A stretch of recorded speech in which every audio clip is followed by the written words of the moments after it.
నడుస్తూ ఉన్నది.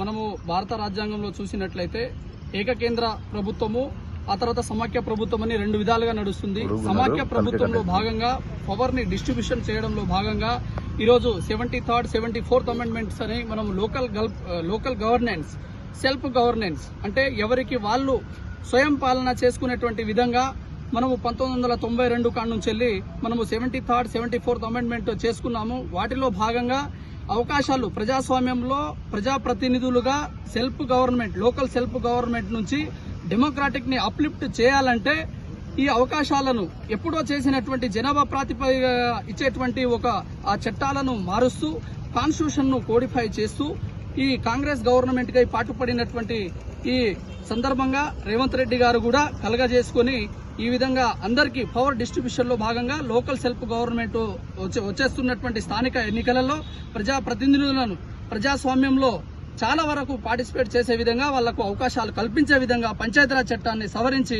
వాళ్లకు అవకాశాలు కల్పించాలని ఓయూ వేదికగా, రీసెర్చ్ స్కాలర్స్ గా, ఓయూ జేఏసీగా మేము డిమాండ్ చేస్తా ఉన్నాం.